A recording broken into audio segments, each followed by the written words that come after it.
Chennai Anna Nagar tower பார்க்கில் கம்பிகளுக்கிடையே சிக்கிக் கொண்ட சிறுமியால் சிறிது நேரம் பரபரப்பு ஏற்பட்டது. அந்த காட்சிகளை தற்போது பார்க்கலாம்.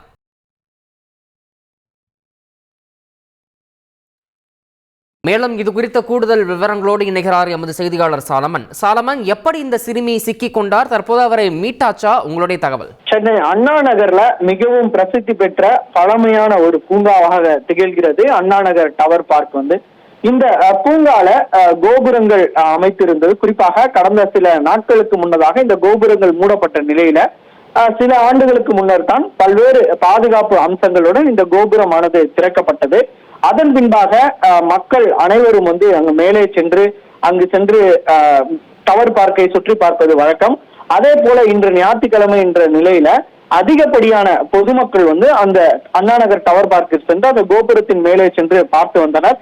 அப்போது ஒரு குடும்பத்தினர் அங்கு சென்று பார்த்தபோது அவர்களுடன் வந்த ஒரு 3 வயது மதிக்கத்தக்க சிறுமி ஒருவர் அந்த பூங்காவில் இருக்கக்கூடிய அந்த கோபுரத்தில் இருக்கக்கூடிய அந்த கம்பிகளுக்கு நடுவே தலையை விட்டு பார்த்தபடியே அவர் சுற்றி பார்த்துள்ளார்.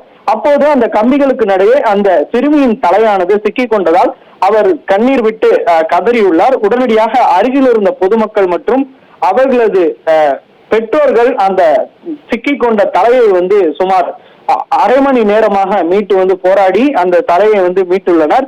இதனால சற்று நேரம் பரபரப்பு ஏற்பட்ட நிலையில உடனடியாக அந்த சிறுமியை மீட்டதால் எந்த விதமான காயமும் ஏற்படவில்லை என கூறப்படுகிறது. இந்த சம்பவத்தால அந்த அண்ணாநகர் டவர் பார்க்ல சிறிது நேரம் பரபரப்பு ஏற்பட்டது. தகவல்களுக்கு நன்றி சாலமன். செய்திகளை உடனுக்குடன் தெரிந்து கொள்ள உடனே சப்ஸ்கிரைப் பண்ணுங்க.